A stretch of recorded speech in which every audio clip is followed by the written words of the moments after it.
என்பது என் அணியின் சார்பாக உங்கள் பலத்த கரவோசையோடு மதிக்கப்படுகிறது என்பது சார்பாக சண்முகி அவர்களை அன்போடு அழைக்கிறேன். அழகி வணங்கி என் உரையை தொடங்குகிறேன். பிரிந்து பிறந்த மொழிகளிலே திருநே பிரிந்த மொழியாகிய என் தாய்மொழியாம் தென்தமிழ் மொழிக்கு எனது முதல்வர் வணக்கத்தை தெரிவித்துக் கொள்கிறேன். யாரும் ஊரே யாவரும் கேடு தீரும் நன்றும் பெருந்தரவாரா என்ற பணியின் மூவந்த நாளின் வரிகள் நமது பண்பாட்டையும் கலாச்சாரத்தையும் உணர்த்துகிறது. இந்த பட்டிமன்றத்தை கண்டுகொண்டிருக்கும் அனைத்து நயமுள்ளவர்களுக்கும் பார்வையாளர்களுக்கும் உண்மை மற்றும் பேச வந்த என் மணி தோழர்களுக்கும் குறித்தரை உண்மை போல் சித்தரித்து பேச வந்த என் எதிரிக்கும் நேர்மையை சிகரமாக இருக்கும் என் நண்பருக்கும் முதல்வர் வணக்கத்தை கூறி என் உயிரை கருதுகிறேன். தலைப்பு என்னன்னா, நம்ம கலாச்சாரம் மதிக்கப்படுதா இல்லை பிடிக்கப்படுதா? இந்த தலைமுறையே தெரிந்து நம்ம கலாச்சாரம் மதிக்கட்டா கட்டண இந்த தலைப்புல ஒரு தப்பு இருக்கு. யாராவது கவனிச்சீங்களா? எப்படி நம்ம கலாச்சாரம் பிடிக்கப்படுதுன்னு சொல்ல முடியும்? முதல்ல பண்பாடு கலாச்சாரம் அதெல்லாம் என்னன்னு தெரியுமா? நிலத்தை உழுந்து பண்படுத்துவது போல மக்கள் தன் வாழ்க்கையை மேம்படுத்துவதுதான் அது. ஒரு நாட்டின் வளர்ச்சிக்கு பண்பாடோ கலாச்சாரம் ரொம்ப ரொம்ப முக்கியம். கல்வி என்னும் 3 எழுத்த வருடத்தானே நீங்க இங்க உட்காந்துருக்கீங்க. இதோ கலாச்சாரம் தான். நடுவர் அவர்களே, பள்ளி தொடக்கத்திலிருந்தே நம்ம ஆசிரியர்கள் எல்லா விழாக்களிலும் நம்ம பாரம்பரிய செயலை தான் பண்றாங்க. இதோ கலாச்சாரம் தான். ஏன் பொங்கல் அப்ப கூட எல்லாரும் பொங்கலிட்டு பொங்கலோ பொங்கல் என்று கூறி கொண்டாடுறோம். இதோ நம்ம கலாச்சாரம் தான். வெளிநாட்டில் உள்ள ஆணும் பெண்ணும் அந்த திருவிழாக்களின் போது நமது கலாச்சாரத்தையும் பண்பாட்டையும் வாழ்றதுக்காகவே எல்லா அனுபவங்களையும் ரசித்து வராங்க. இதோ எடுத்துக்காட்டு. ஏன் நடுவர் அவர்களே, நமது பாரத பிரதமர் மோடியே மாமல்லபுரத்துக்கு சென்ற போது நமது பாரம்பரிய முறையான வெள்ளி சட்டை அதுதான் நிற்க மாட்டாரு. இதோ எடுத்துக்காட்டு. நம்ம கலாச்சாரம் மதிக்கப்பட்டதுக்கு நம்ம இந்தியாவே ஒரு எடுத்துக்காட்டுன்னு சொல்றேன். ஏன் தெரியுமா? ஏன்னா நம்ம ஒரே குடும்பமாக அம்மா அப்பா அண்ணன் தங்கச்சி தம்பி அக்கா மாமன் மச்சன் எல்லோரு சேர்ந்து வாழ்றோம். இதே தெரியுது நம்ம கலாச்சாரம் மதிக்கத்தான் படுது. ஏன் உலக வகையில ஆயிரம் போயிட்டாங்க. அம்மா அப்பா குடும்பம் அவங்க பெற்றவங்க இருக்கிறாங்க. முதியோர்களுக்கு அனுப்பிச்சிட்டீங்கம்மா. என் தாத்தா பாட்டி கூட அதெல்லாம் வருவாங்க. சரி பாருங்க சாரி. ஏன் குரம் நம்ம எதிரணி சொல்லலாம். இப்போதான் நம்ம பாய்வாய் வளர்த்துட்டு மட்டும் வனப்பாடுன்னு சொல்ற கலாச்சாரத்தை மாற்றினோட உங்களுக்கு தெரியுமா? கொரோனா வைரஸ் வந்த போது உலகமே சொல்லிச்சு நாங்க இப்போ பாய்வாய் வளர்த்துட்டு வந்துட்டோம். வனப்பா கலாச்சாரத்தை இப்போதான் நாங்க பின்பற்றணும்னு. இதுலயே தெரியுது நம்ம கலாச்சாரம் முடிக்கப்படுது. ஏன் உணவு வகையில கூட இப்பதான் நம்ம ஜங்க் ஃபுட் அது இது அதெல்லாம் நம்ம சாப்பிடணும்னு சொல்லலாம். ஆனா உங்களுக்கு தெரியுமா? கேக்ல கூட கேரட் சேர்த்து கேரட் கேக்கு. ஏன் எனக்கு பிடிச்ச ப்ரௌனியில கூட ராகி கப்பு கேழ்வரகு போன்ற சிறுதானியங்களை சேர்த்து கெட்டலையோ நல்ல மாற்றம் பார்த்தீங்கன்னா அவங்களுக்கு அறிவோ அதிகம்தான். ஏன் இப்ப நடத்துறவங்க இந்த பட்டிமன்றமே ஒரு கலாச்சாரம் தான் சொல்றேன். ஏன் தெரியுமா? ஒருத்தவங்க பேசும்போது மற்றவங்களை அமைதியா கவனிச்சுட்டு இதுல என்ன நல்லது இருக்கு என்ன தீர்வு இருக்குன்னு பாக்குற பாத்தீங்கன்னா இதோ கலாச்சாரம் தான். சிஸ்டர் இங்க உட்கார்ந்து இருக்கிறாங்க, அதனால அமைதியா இருக்காங்க. உள்ள டீச்சர்ஸ் இருக்கிறாங்க, அதான் கலாச்சாரம். நாம டூவீலர்ல சைஸ்டாண்ட் போனாலும் செல்லும் போது எத்தனை அக்கறை நம்மளுக்காக கேட்குதுன்னு பாருங்க. 3 தடவை வேலையில நஷ்டம் வந்தா இழுத்து மூடவா வியாபாரி. ஆனா 30 தடவை நஷ்டம் வந்தாலும் நெச்சு நிறுத்தி சேர்த்த கால் என்ற பாத்தீங்களா அவன் தான் விவசாயி. விவசாயி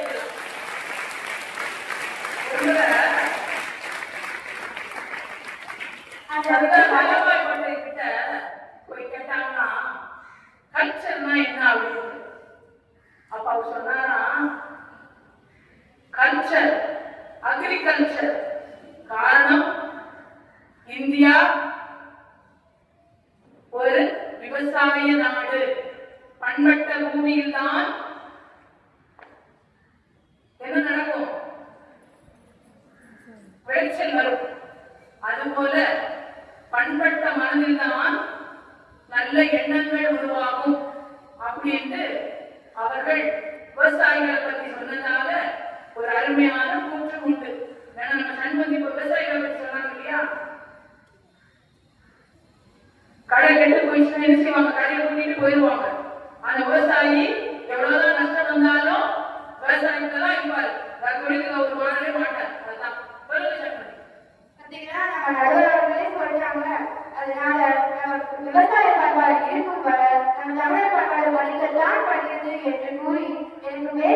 வாய்ந்த அனைத்து நல்ல உள்ளங்களுக்கும் நன்றி கூறி விடைபெறுகிறேன். வணக்கம். ரொம்ப அருமையான ஒரு தெளிவான ஒரு பேச்சு, ரொம்ப அழகா தமிழர்களுடைய பாரம்பரியம் இங்கெல்லாம் விட்டாங்க. நேரம் டெல்லிக்கு போயிட்டாங்க. தமிழ்நாட்டுல ட்ரெஸ் பண்றவங்க நமக்கு தெரியல, வேட்டி ஷர்ட் பேண்ட் ஷர்ட் போட்டவங்களை விட்டுட்டு நேரம் யாரை விட்டாங்க, நேரம் டெல்லிக்கு போயிட்டாங்க. எங்க ஆளை பிடிச்சா வேணும் அவங்களுக்கு தெரியுது. சண்முகி நல்லா தெரிஞ்சு சொல்லிருக்கீங்க. இப்பவே இந்த வயசுலயே எங்க ஆளை பிடிச்சா வேணும் இருக்கும் தெரிஞ்சு கரெக்டா நம்மளுடைய பாரம்பரிய கலாச்சாரத்தை கொண்டு போய் டெல்லியில நிறுத்தி இருக்கிறாங்க. நீ டெல்லிக்கு போயிட்டீங்களா, நான் வர பாரு அப்படின்ட்டு அவர்களை தொடர்ந்து இப்பொழுது விதிக்கப்படுகிறது என்ற அணியின் சார்பாக ஜனனி தேவி அவர்களை அன்போடு உங்களுடைய கருவையோடு எழுத்தின் உயிராய் உயிரின் பெருமையாய் வாழும் தமிழுக்கு என் முதல் வணக்கம். இன்றைய பட்டிமன்ற நிகழ்ச்சியை சிறப்பிக்க வந்திருக்கும் நமது நடுவர் அவர்களுக்கும், நம் பள்ளியின் முதன்மை ஆசிரியர் அவர்களுக்கும் மற்றும் நம் ஆசிரியர் பெருமக்கள் அவர்களுக்கும், எங்கள் உண்மையான வாதத்தை ஏற்றுக்கொள்ள முடியாமல் தவிக்கும் எதிரணி தோழிகளுக்கும், இன்றைய காலத்தில் நடக்கும் உண்மையை பேச வந்த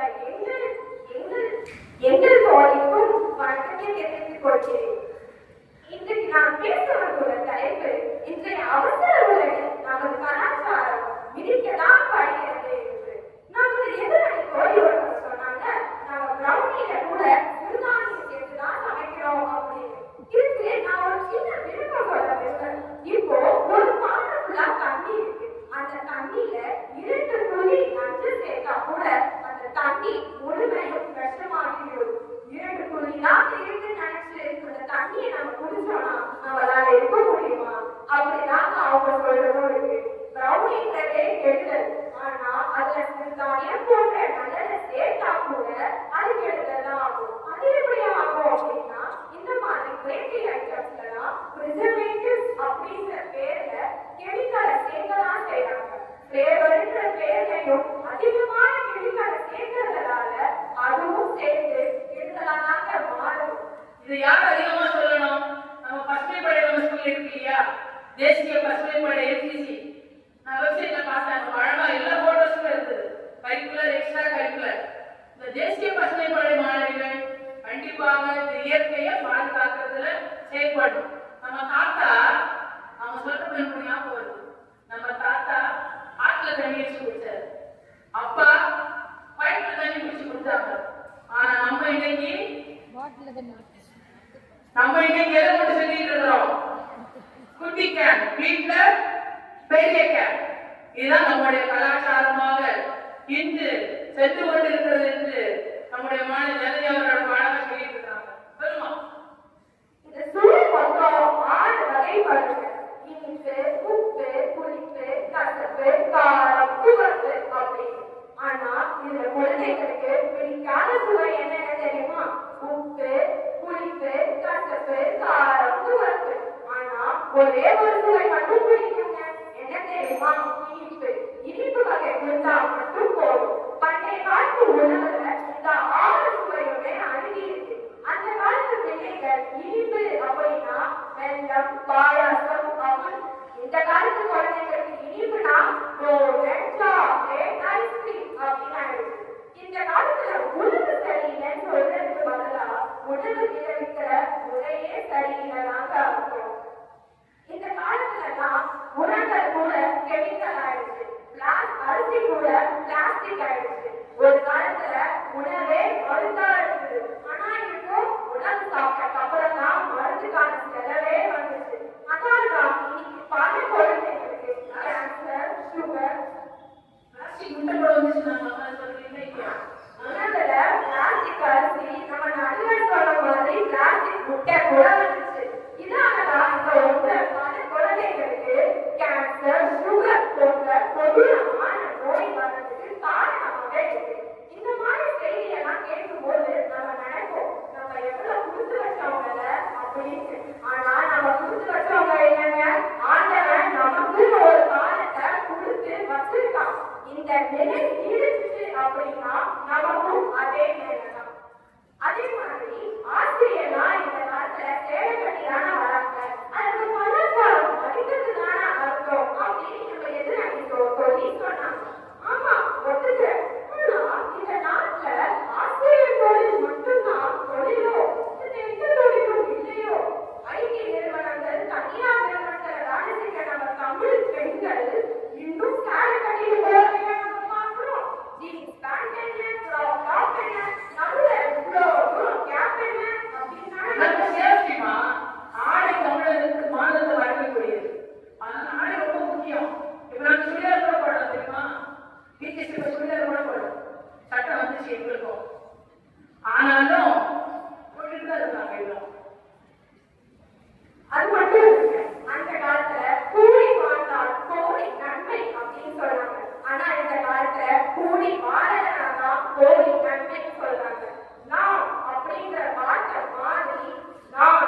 அப்படின்ற வாழ்நாள் முழுவதும் ஒரு நோய்க்கு நம்ம ஆட்பட வேண்டியதா இருக்கு. தொடர்ந்து இந்த நாள் கல்யாண நாள் போன்ற விழாக்கள்லாம் வீட்டில் இருக்கிற பெரியவங்களால இருந்து ஆசீர்வாதம் வாங்கிதான் வாழ்த்துக்கள் பெறுவோம். ஆனா இந்த காலத்துல வாட்ஸ்அப் ஸ்டேட்டஸ்ல நான் பார்க்கிறோம், ஓ பிறந்த நாளா வாழ்த்துக்கள், கல்யாண நாளா வாழ்த்துக்கள் அப்படின்னு சொல்லிட்டு முடிச்சுடுறோம். இந்த காலத்துல birthday party, wedding day celebration, new year party, get together பல ஈவென்ட்ஸ் கொண்டாடுறோம். ஆனா அது என்ன தப்பவும் நம்ம யார் நம்ம வீட்டுக்கு போகிறோம், நம்ம உறவினர்கள், நம்ம நண்பர்கள். ஆனா எப்பயாச்சும் உணவில்லாம கஷ்டப்படுறவங்க நம்ம வீட்டுக்கு அழைத்து உணவளிக்கணும் நம்ம நினைப்போமா? இல்லையே. அவங்கலாம் யாரு? ஆல்ரெடி சமைச்சு வச்சுட்டோம், அப்படி இல்லாட்டி சும்மா டைம் பாஸ் பண்ணவோ வரவங்க தானே. அவங்களுக்குலாம் நீங்க செலவு பண்ணீங்க, ஆனா அந்த காசை சேமிச்சு மாதம் மாதம் ஆனா அந்த ஆசிரியர்களுக்கு கொடுக்கணும்னு நம்ம யாருமே நினைக்கிறது இல்லை. அதாச்சும் ஒழுங்கா பண்றோமா? அதுவும் இல்லை. நாம கூட்ட உடனே நம்ம வீட்டுக்கு வரதுக்கு முன்னாடி நம்ம ஆர்டர் பண்ண ஃபுட்டு வீட தேடி வாங்குறோம். இருக்கிற அட்டாவுக்குள்ளதான் தோண்டி நான் தான் சமைச்சேன் அப்படின்னு நாம ஒரு உருட்டுறோமா இல்லையா? அப்புறம் என்ன, நோய் இல்லாம வாங்க, நோயோட போங்க அப்படின்னு தான் வாழ்க்கை அனுப்புறோம். நடுவர் அவர்களே, இந்த கலாச்சாரம் என்பது நெட்வொர்க் டவர் மாதிரி. அது இல்லாத இடத்துலதான் அதிகமா மதிக்கப்படுகிறது. அது இருக்கிற இடத்துல மதிக்கவே வர்றதில்லை. அது மட்டும் இல்லைங்க, அதோட சிக்னல் எப்பயுமே வீக்காதான் இருக்கு. சொல்றாங்க நம்முடைய கலாச்சாரம் இன்னைக்கு உண்மைதான். நம்ம ஸ்விக்கில ஆர்டர் பண்ணி வாங்கி சாப்பிட்டு இருக்கிறோம். வெளிநாட்டுல மண்பானையில கஞ்சி இவ்வளோட்டு வாசல் பட்டி விலைக்கு வச்சுட்டு இருக்காங்க. ரோட்ல பாத்தீங்கன்னா கேழ்வரகும் ரத்தல் என்னென்னமோ சாப்பிடறதுக்கு சைடிஷன் நிறைய கொடுத்தாங்க. இப்படி ஒரு பக்கம் நம்ம கலாச்சாரம் போயிட்டு இருக்கு வெளிநாட்டுல. அவங்க சொல்றத பார்த்தா இன்னைக்கு கலாச்சாரம் தமிழ்நாட்டுல விதிக்கப்படுது, அயல் நாடுகளில் மதிக்கப்படுகிறது. நல்லதாமா? ஆமா தானே? திருந்தவே வரதில்லைன்றாங்க. உண்மைதான். சிலபஸ் ஜாஸ்தி ஆயிடுச்சு, நீங்க படிக்கணும்ல. எந்த விஷயம் கேட்டாலும் அம்மா என்ன சொல்றாங்க? என் பொண்ணு 10th படிக்கிறான், என் பொண்ணு +2 படிக்கிறான், மிட்டம் டெஸ்டுக்கு டைட்டில் வந்தாச்சு, சாரி மம்மோச்சு கேசிய நான் வர முடியாது, குழந்தைய பார்க்கணும், டியூஷன் போகணும், அந்த கிளாஸ் போகணும், இந்த கிளாஸ் போகணும். எங்கேயாவது கோயில் ஏதாவது கூப்பிட்டா இல்லை, அப்ப வேலை இருக்கு. எல்லாத்துக்குமே முக்கியத்துவம் எதுதான் நம்ம கொடுக்குறோம்? படிப்பு படிப்பு படிப்பு படிப்பு. அதனால நம்ம வர முடியல, தப்படுது. அது மட்டும் இல்லைங்க, நம்ம எதிர்த்து சொன்னாங்க நம்ம கலாச்சாரத்தை இன்னும் வரைக்கும் மதிக்கிறோம் அப்படின்னு. நாட்டுப்புற கலைகளையும் தெருக்கூத்தையும் நம்ம எங்கேயாச்சும் பார்க்கிறோமா? அந்த காலத்துல திருவிழா பிறந்த நாள்லாம் கொண்டாடும் போது அந்த தெருக்கூத்து கன்ஃபார்மா நடக்கும். ஆனா இந்த காலத்துல அது இல்லை. தெருக்கூத்து பார்க்கறதுக்கு ஒரு நாள் பசங்க ஓடுறாங்க. இப்போ வைஃபை சிக்னல் எங்க கிடைக்குமோ அப்படியே கேட்கறாங்க. நடுவர்களே, நம்ம கலாச்சாரம் மாற்றப்படவில்லை. அது நம்ம நாட்டுப்புற கலைகள் மறக்கப்படவில்லை. அது இவங்களால மறக்க வைக்கப்படுகிறது. மறக்க வைக்கலாம் படுகிறது. எனவே இன்றைய அவசர உலகில் நமது கலாச்சாரம் விதிக்கத்தான் படுகிறது என்று கூறி நல்ல தீர்வை தருமாறு கேட்டுக்கொண்டு விடைபெறுகிறேன். நன்றி, வணக்கம். ரொம்ப அருமையான எழுச்சியான ஒரு பேச்சு. உணவு வகையாக இருக்கட்டும், நம்முடைய கலாச்சாரமானது ஒவ்வொரு வகையிலும் எந்தெந்த வகையெல்லாம் விதிக்கப்பட்டிருக்கிறது அப்படின்றத நம் அன்றாட வாழ்க்கையிலிருந்து பல்வேறு உதாரணங்கள் மூலமாக சுட்டி காட்டிய நம்முடைய விதிக்கப்படுகிறது அணியை சார்ந்த பேச்சாளருக்கு வாழ்த்துக்களும் பாராட்டுகளும்.